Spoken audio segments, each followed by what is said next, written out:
بسم اللہ الرحمن الرحیم۔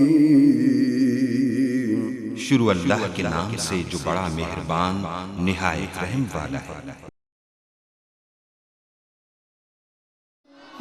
رب کو پیارے رب راضی ہے نانتے، ان رب کو پیارے رب راضی ہے نانتے، ایوین پیر چوم دے اسی اللہ والیاں دے، ان رب کو پیارے رب راضی ہے ناتے، ایوین پیر چوم دے اسی اللہ والیاں دے، ان رب کو پیارے خالق دی کل خدائی اے اناد بادشاہی، خالق دی کل خدائی اے اناد بادشاہی، جو چاو دے نہ کر دے اے دین دے سپاہی، جو چاو دے نہ کر دے۔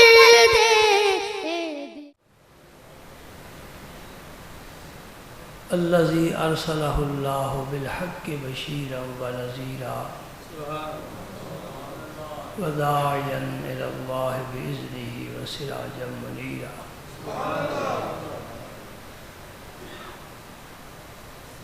أشهد أنه صلى الله تعالى عليه وسلم بلغ الرسالة ونصح الأمة وكشف الغمة وجلى الظلمة وجاهد في سبيل الله وعبد ربه حتى أتاه اليقين۔ اللهم صل على سيدنا محمد وعلى آل سيدنا محمد وبارك وسلم۔ اللهم صل وسلم على رسولك الكريم وآله الطاهرين، رب اغفر وارحم وأنت خير الراحمين۔ أما بعد فأعوذ بالله من الشيطان الرجيم، بسم الله الرحمن الرحيم۔ إن الله وملائكته يصلون على النبي يا أيها الذين آمنوا صلوا عليه وسلموا تسليما۔ اللهم صل على سيدنا محمد وعلى آل سيدنا محمد وبارك وسلم۔ اللهم صل وسلم على رسولك الكريم وآله الطاهرين، رب اغفر وارحم وأنت خير الراحمين۔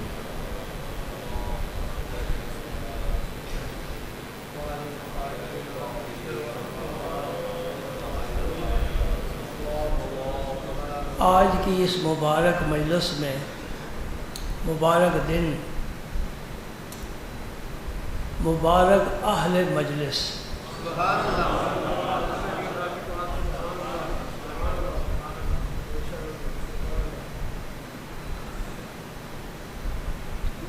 دنیا میں اجتماع بڑے ہوتے ہیں، ہزاروں کے بھی لاکھوں کے بھی، لیکن محبت والوں کا اجتماع بہت کم ہوتا ہے۔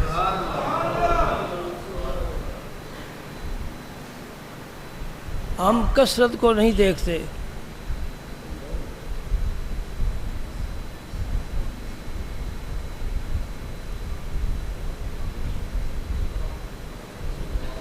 اللہم صلی علی سیدنا محمد وعلی آلہ وسلم۔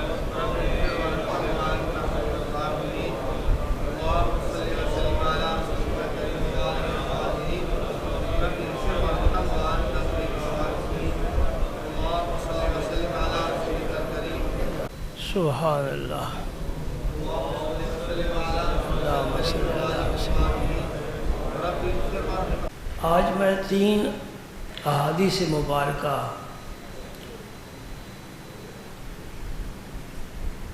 آپ کو سنانے کے لیے منبر پر بیٹھا ہوں۔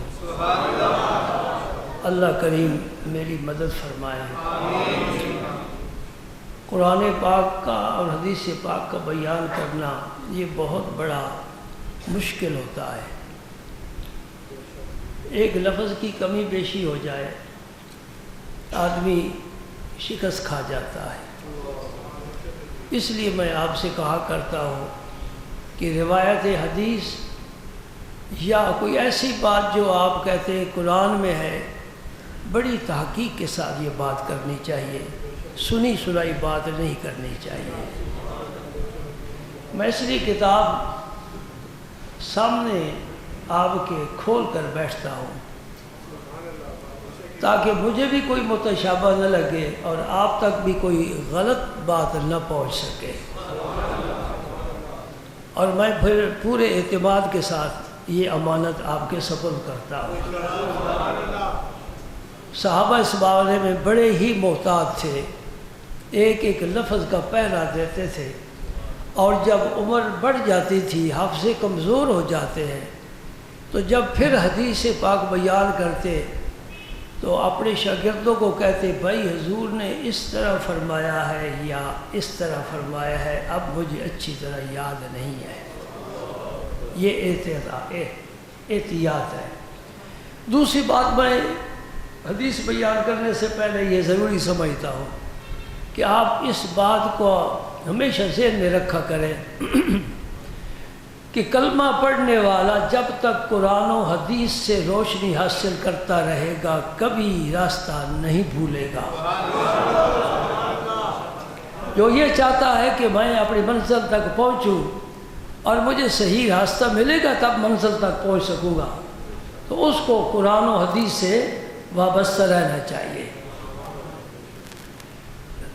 بات ابھی نہیں سمجھے میری، شادی بیاہ کا موقع ہو یا موت فوت کا موقع ہو، قرآن و حدیث سے پوچھ کر پروگرام بنانے چاہیے۔ نہیں سمجھ آ رہی؟ بلکہ تو میں تو کہتا ہوں کھانا سامنے آئے پھر بھی اللہ کے رسول سے پوچھو میں یہ کھانا کیسے کھاؤں، یہ مشروب جو کا گلاس جو مجھے دیا گیا ہے میں کیسے پیوں۔ سوتے وقت بھی اللہ کے رسول سے پوچھو یا رسول اللہ آپ کس طرح آرام فرمایا کرتے تھے، میں اس طرح آرام کرنا چاہتا ہوں۔ حتیٰ کہ بیت الخلاء میں آپ جانا چاہتے ہیں تو پھر بھی شریعت سے پوچھیں کہ کیا آداب ہیں بیت الخلاء کے اندر جانے کے اور باہر آنے کے۔ قدم قدم پر ہمیں اللہ کے رسول کی رہنمائی کی ضرورت ہے۔ جو اس سے مستغنی ہو جائے وہ سمجھے میرا کلمہ طیبہ کے ساتھ کوئی تعلق نہیں رہا۔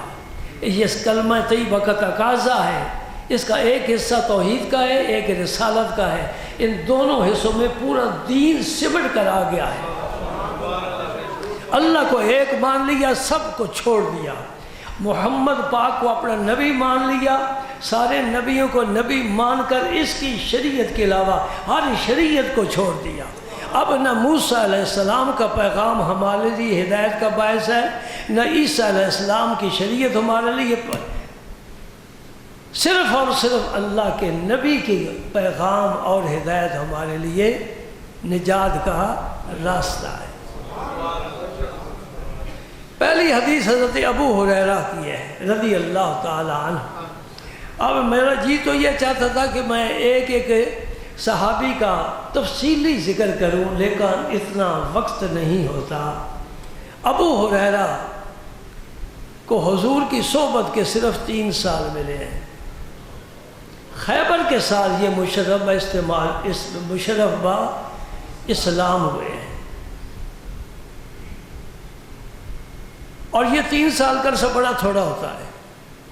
ہمارے ہاں کوئی بھی کورس جو ہے نا وزنی قیمتی 3 سال کا نہیں ہے۔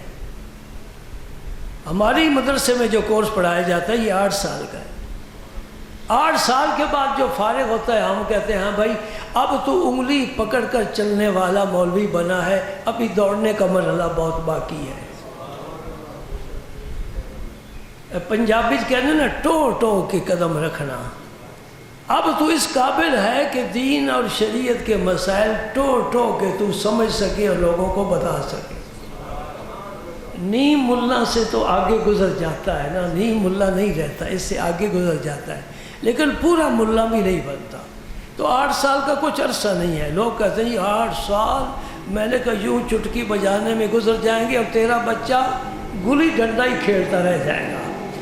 بچے کو چھوڑ جا، 8 سال کی قربانی دے، 8 سال کے بعد تو دیکھنا منبر رسول ہوگا اور تیرا بیٹا ہوگا۔ یہ ادارے یوں ہی نہیں بنے، یہاں کچھ بنایا جاتا ہے، یہ بنا ہے کچھ بنانے کے لیے۔ اللہ اکبر۔ ابو ہریرہ کو 3 سال ملے اور حدیث سے سب سے زیادہ بیان کرنے والے ہیں، اور پھر اس کے متعلق خود بیان فرماتے ہیں کہ بعض لوگ میری کثرت روایت پر تعجب کا اظہار کرتے تھے کہ ابو ہریرہ تو کل آیا ہے اور جو بات بھی کرتا ہے وہ رسول اللہ کی کرتا ہے، جو حدیث بیان کرتا ہے حضور کی بیان کرتا ہے۔ ابو ہریرہ کی زبان پر رسول پاک کی حدیث کے علاوہ کوئی بات آتی ہی نہیں تھی، کیونکہ جو صفہ تھا نا سرکار کے حجر مبارک کے بالکل ساتھ، وہیں آپ آ کر تشریف فرما ہوا کرتے تھے، وہ حضور کی مجلس تھی، یہ وہیں بیٹھے رہتے تھے۔ تو بیان فرماتے کہ جب میں مشرف اسلام ہوا اور مجھے حضور کی صحبت نصیب ہوئی۔ صحبت کس کی؟ ہمیں کس کی صحبت ہے؟ ہم کس کی صحبت میں رہتے ہیں؟ صحابہ کو کس کی صحبت ملی؟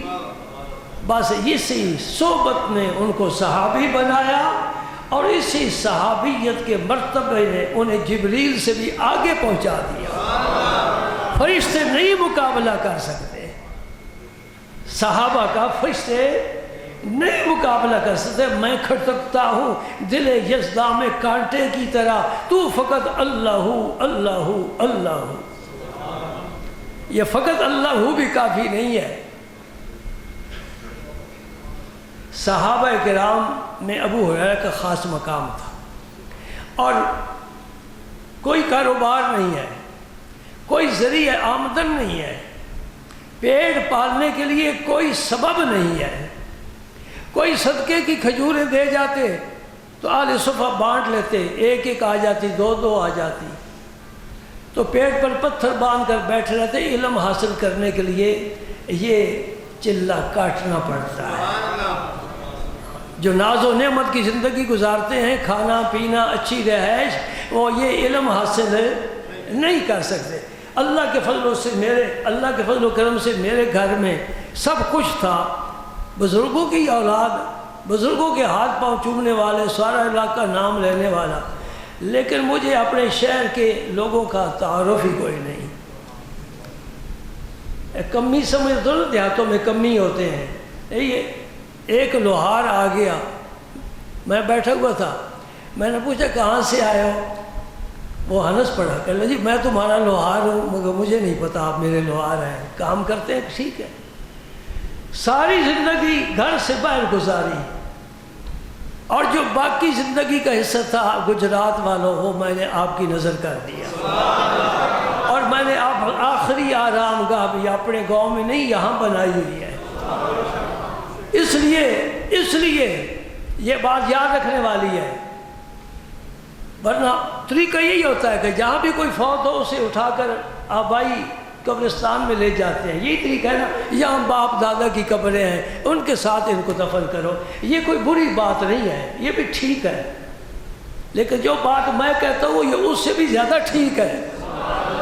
وہ بھی ٹھیک ہے، یہ اس سے بھی زیادہ ٹھیک ہے، اس لیے کہ تم مدینہ پاک حاضری دیتے ہو، مقام احد پر جاتے ہو۔ مدینہ پاک سے احد کتنا ہے؟ 3 کلومیٹر۔ حضرت حمزہ کا مزار کہاں ہے جو رسول اللہ کے چچا ہے؟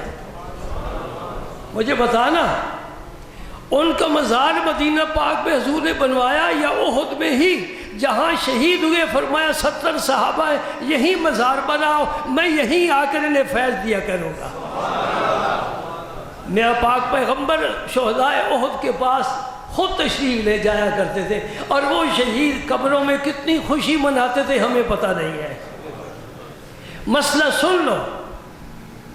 ہمارا تو کوئی حج کے موقع پر شہید ہو جائے حاجی تو اس سے بھی ہم گھسیٹ کر یہیں لانے کی کوشش کرتے ہیں. وہ اعلیٰ جگہ ہے, جنت البقیع میں جگہ ملے تو اور کیا چاہیے. حضور محبوب الہی رضی اللہ تعالیٰ عنہ فرماتے ہیں جو آدمی وطن سے دور مرتا ہے اور اسی جگہ دفن ہو جاتا ہے, اس کی قبر کو وہاں سے لے کر وطن تک اللہ پاک کشادہ فرما دیتا ہے. یہاں سے ہمارا گاؤں 150 کلومیٹر ہے, اور مجھے آپ کے فرمان پر یقین ہے تو میری قبر انشاءاللہ گجرات سے معظم آباد تک اتنی رب کشادہ بنائے گا, اللہ کا مقبول بندہ فرما گیا ہے.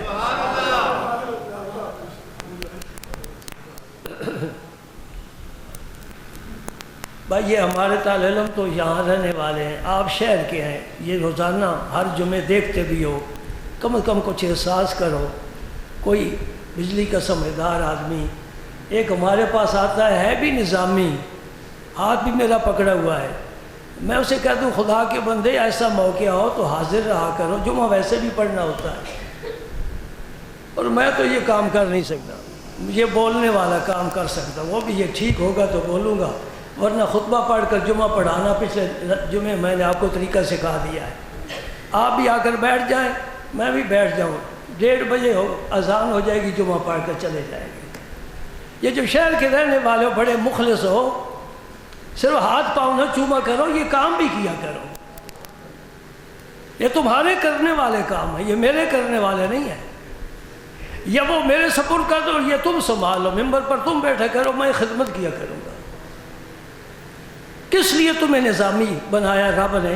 تاکہ اس نظامی مسجد کی خدمت کرو.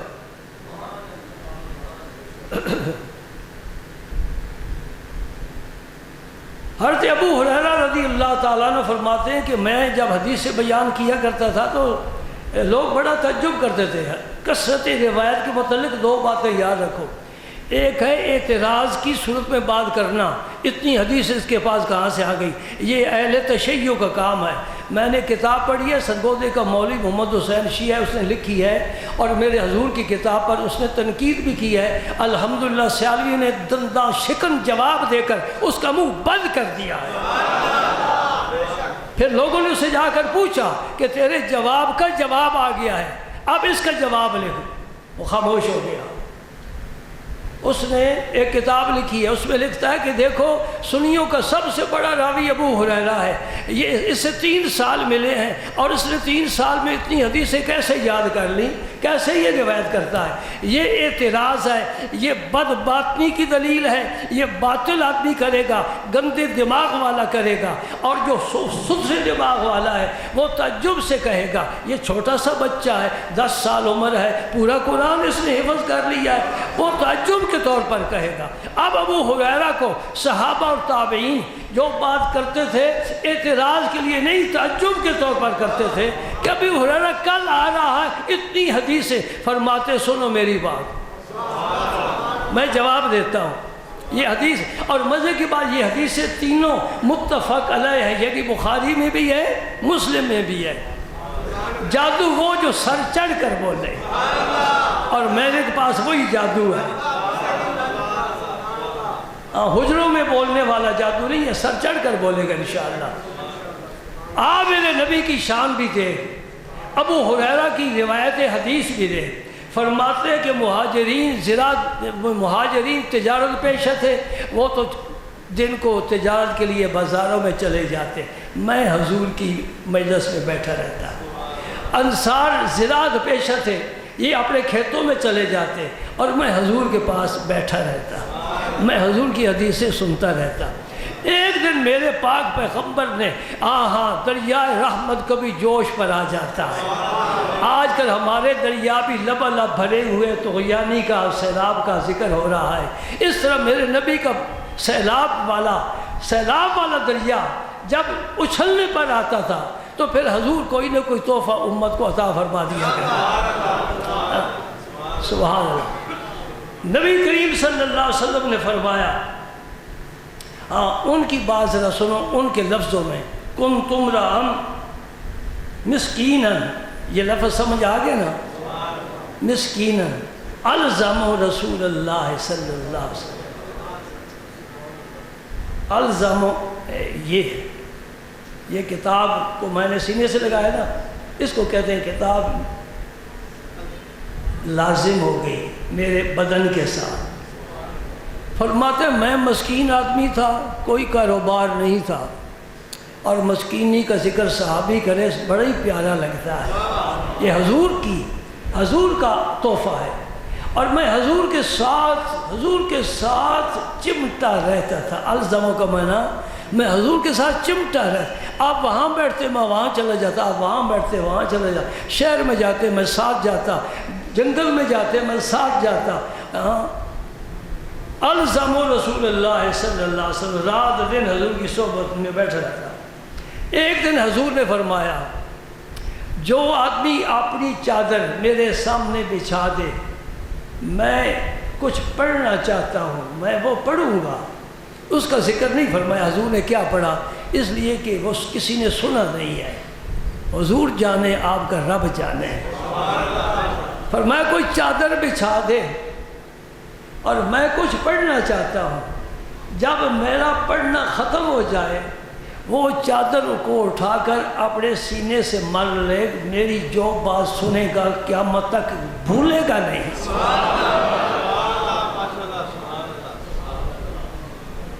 اب کوئی بھلا اس حدیث کا انکار کرے تو کیوں کرے، یہ بخاری میں بھی ہے مسلم میں بھی ہے، یہ دونوں محدثین کے امام ہیں۔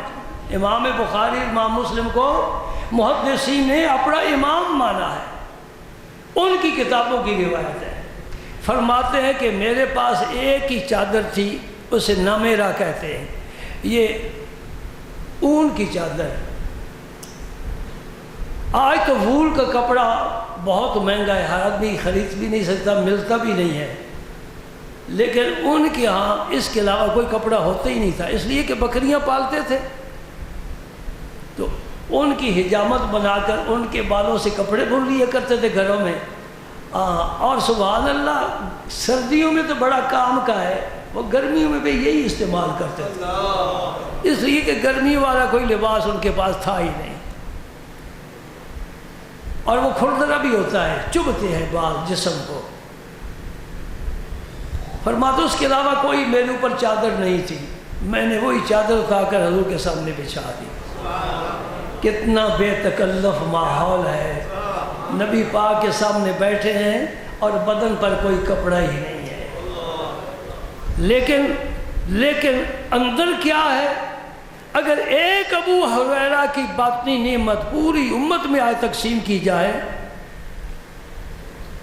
تو ہر شخص ہی زمانے کا بے مثل عالم بن جائے۔ فرماتے ہیں حضور نے جو پڑھنا تھا سو پڑھا، جب آپ نے پڑھنا ختم کیا تو میں نے اس چادر کو اٹھایا، ثم جمعتها الی صدری، پھر میں نے اس چادر کو اپنے سینے سے لگا لیا۔ اب آخری جملہ سنیے، قسم کھا کر فرماتے ہیں فوالذی باصوا بالحق ما نسیت من مقالتی ذلک الیوم ھذا، جس نے میرے نبی کو حق کے ساتھ بھیجا ہے، اس دن سے لے کر آج دن تک حضور سے میں نے جو کچھ سنا ہے مجھے لفظ بلفظ یاد ہے۔ یہ حافظہ کہاں سے آیا؟ یہ فیضان نظر ہے، یہ فیضان نظر تھا یا کہ مکتب کی کرامت تھی؟ سکھائے کس نے اسماعیل کو آداب فرزندی؟ یہ آداب فرزندی ابراہیم خلیل اللہ کی نگاہ لطف و کرم کا نتیجہ تھا۔ وہاں مکہ مکرمہ میں کوئی درسگاہ یونیورسٹی نہیں تھی جہاں سے کوئی سیکھ کر آتا۔ کدھر اشارہ کر رہے ہیں؟ ابراہیم علیہ السلام نے فرمایا میں نے خواب میں دیکھا بیٹا میں تجھے ذبح کر رہا ہوں، 18 سال کا جوان ہے اور بڑھاپے میں ملا ہے، بڑھاپے کا سہارا ہے، بوڑھے کی لاٹھی ہوتی ہے نا بیٹا، بڑھاپے کا سہارا ہے۔ فرماتے خواب میں دیکھا ذبح کر رہا ہوں، فانظر ماذا ترى، اسماعیل بیٹا تیری کیا رائے ہے؟ سوچا نہیں ابا جی مجھے مولا دے دو، میں امی سے پوچھ لوں، مجھے سوچنے کا مولا دے، افعل یہی کہا نا یا ابت فعل ما تؤمر، جس چیز کا آپ کو حکم دیا گیا ہے فوراً کر گزریے۔ تیرے بیٹے کی جہاں تک بات ہے ستجدنی انشاءاللہ من الصابرین، تیرا بیٹا صبر کی دنیا میں فرسٹ پوزیشن رہے گا، پہلی پوزیشن رہے گا۔ سبحان اللہ۔ بھائی حضور نے کیا پڑھا؟ یہ پڑھنے سے حافظ قوی ہو جاتا ہے۔ سقراط بقراط زندہ ہوتے، جعلی نوس آج ہوتا، ابو علی سینا ہوتے تو ہم اس سے پوچھتے کہ جس کا حافظہ کمزور ہو کبھی کرنے کے لیے کیا تمہارے پاس نسخہ ہے؟ وہ کہتا ہے یہ خدا داد ہوتا ہے، میرے پاس کوئی چیز نہیں، خدا داد۔ آپ نے نام سنو گا امام احمد بن حنبل کا، یہ چوتھے امام ہیں فقہ کے اور سب سے چھوٹے ہیں، اور یہی امام ہیں غوث اعظم کے۔ شیخ عبد القادر جیلانی ان کی ہی مقلد ہے۔ میں تھوڑی آواز دے دو، مجھے بڑا زور لگانا پڑتا۔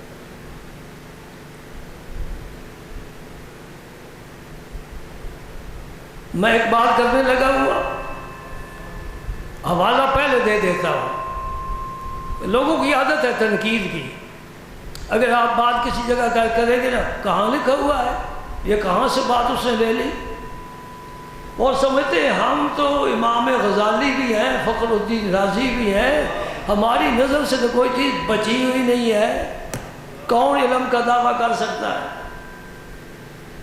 بات پہلے کروں کہ حوالہ پہلے دو؟ نہیں، حوالہ نہیں دیتا۔ آئے گا مولوی میرے پاس، میں اسے کتاب کھول کر دکھاؤں گا، حوالہ نہیں دیتا۔ میرا خیال تھا میں حوالہ دے دوں، پھر بات کا وزن نہیں رہتا، اب وزن ہوگا۔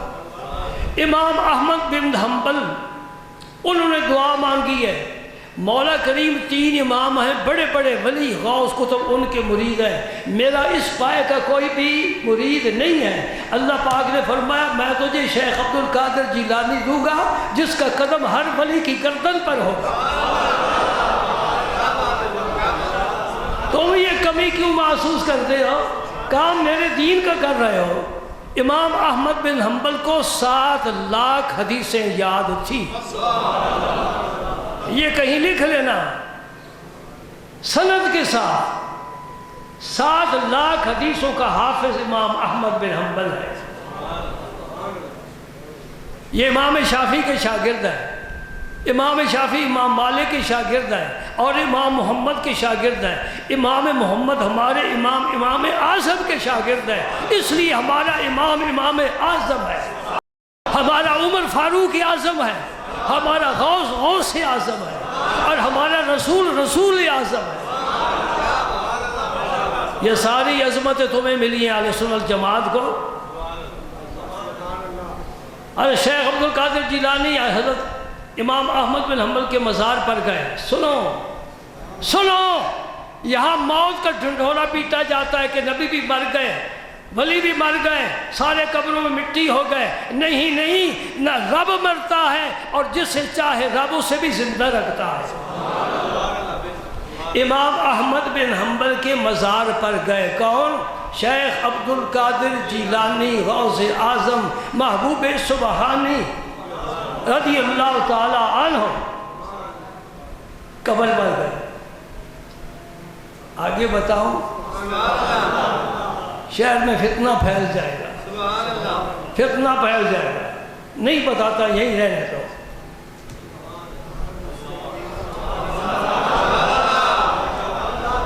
میں اگر چندہ کرنے والا ہوتا میں نے کہتا یہاں 1 لاکھ جمع کرو پھر بتاؤں گا، تو 1 لاکھ تو نہیں، کم از کم 1000 تو ضرور ہی جمع ہو جاتا۔ یہ پچھلے جمعے قاری صاحب نے نعت پڑھی ہے نا، مجمع میں 1 پیسہ کسی نے نہیں دیا، میں کہتا ہوں سبحان اللہ، تم بھی کہتے ہو سبحان اللہ، میں بھی کہتا ہوں سبحان اللہ۔ ویسے بڑے محبت والے ہیں، کھری بات کرنے کی عادت ہے نا۔ اور میاں امیر صاحب نے فرمایا تھا جب بادشاہ آیا نا بیٹھے رہے، وزیر نے کہا جی بادشاہ آیا ہے، ٹانگیں پھیلا کر بیٹھے تھے، کہتے سمیٹ لو۔ فرمایا جب سے ہاتھ سمیٹا ہے ٹانگیں سمیٹنے کی کوئی ضرورت نہیں رہی، جو یوں نہ کرے وہ حق کی بات کہنے کا مجاز رکھے۔ اگر ہم بھی چندہ کرتے ہوتے تو آپ کی دکھتی حق کو کبھی بھی نہ چھیڑتے۔ امام احمد بن حنبل نے قبر سے دیکھا کہ میرا غوث آ گیا ہے، میرا مقلد آ گیا ہے۔ قبر والا دیکھ لیتا ہے، کیا عقیدہ ہے آپ کا؟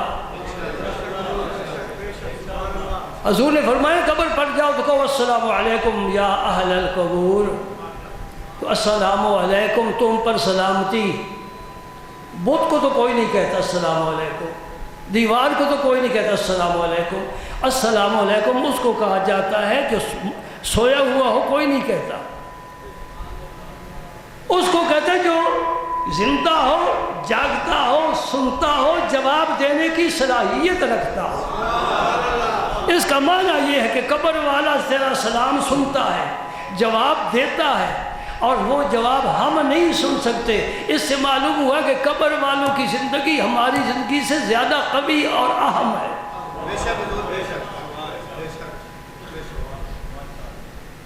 اب اگر میں یہ بتاؤں کہ جواب بھی آیا ہے، سننے والے نے سنا بھی ہے، تو پھر ایک نیا موضوع شروع ہو جائے گا۔ لیکن یہ عقیدے کی بات سن لو، یہ عقیدے کی بات۔ بعض ایسے لوگ ہوتے ہیں جنہیں مزار والا جواب دیتا ہے، اور وہ جواب حاضرین سب سنتے ہیں کہ جواب قبر سے آیا ہے۔ انشاءاللہ کبھی یہ بھی بتا دوں گا۔ اب تو امام احمد بن حنبل کے مزار پر ہم پہنچ گئے نا، وہاں شیخ عبد القادر جیلانی آئے دعا مانگنے کے لیے، فاتحہ درود پڑھنے کے لیے۔ یہ پرانا طریقہ ہے، آج کا نہیں۔ آج یہ طریقہ ہے کہ نہ جاؤ، مر گیا مردود، نہ فاتحہ نہ درود۔ یہ ہمارا طریقہ نہیں ہے، ہمارا طریقہ پرانا ہے۔ جو آج نئے نئے مسئلے بیان کر رہے ہیں نا، ان کی عمر 150-200 سال سے زیادہ نہیں۔ انگریز آنے سے پہلے کوئی بیماری نہیں تھی، وہ بیمار بدبخت آیا، یہاں بہت سی بیماریاں چھوڑ کر گیا۔ یہ جتنے فتنے ہیں نا مولویوں کے، یہ انگریز کے زمانے سے پیدا ہوئے، اس کے پہلے ایک بھی نہیں تھا۔ سب سنی تھے، سب سنی تھے۔ اپنے دادا سے پوچھو پر دادا کا کیا عقیدہ تھا، اس سے پوچھو تیرے باپ کے دادا کا کیا عقیدہ تھا۔ جو آج تیرا عقیدہ ہے، آج سے 200 سال پورے بر صغیر پاک و ہند میں ایک ہی عقیدہ تھا۔ اس وقت کوئی دینی درسگاہیں ایسی نہیں بنی تھی جو نئے عقیدے ایجاد کریں۔ چائنا کا مال اس وقت تک نہیں آیا تھا، اب چائنا کا مال مارکیٹ میں عام ہو گیا ہے۔ حضرت شیخ عبد القادر جیلانی جب حاضر ہوئے نا مزار پر، کن کا مزار؟ امام احمد بن حنبل۔ اور یہ بھی آپ کی یاد رکھنے والی بات ہے، یہ بن کے بعد ہمیشہ باپ کا نام آتا ہے۔ عمر بن خطاب، عثمان بن عفان، حسن بن علی، علی بن ابی طالب، بیٹے کا نام اس کے بعد باپ کا نام آتا ہے۔ لیکن امام احمد بن حنبل، یہ حنبل ان کے باپ نہیں، ان کے دادا تھے۔ یہ بہت کم لوگوں کو پتہ ہے، مولویوں کو بھی بہت کم پتہ ہے۔ پوچھ لینا اپنے مسجد کے امام سے، لیکن نہ امتحان لینا، بیچارہ شرمندہ ہوگا۔ اللہ اکبر۔ پھر کیا ہوا؟ السلام علیکم۔ امام احمد بن حنبل نے سنا نا،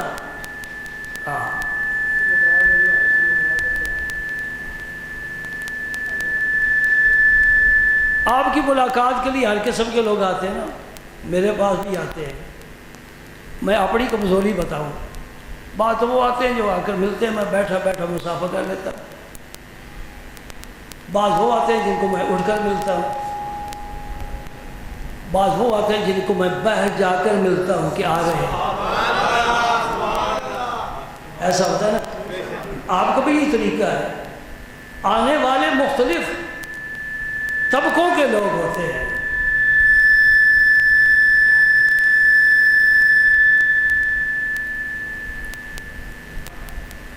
امام احمد بن حنبل نے دیکھا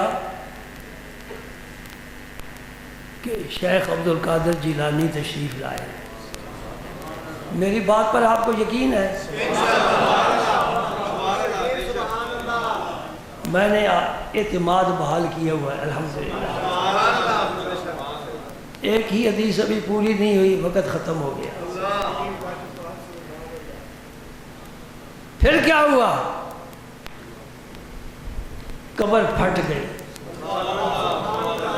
امام احمد بن حنبل لباس کے ساتھ ملبوس قبر سے باہر آئے، شیخ عبد القادر جیلانی سے آ کر معانقہ کیا۔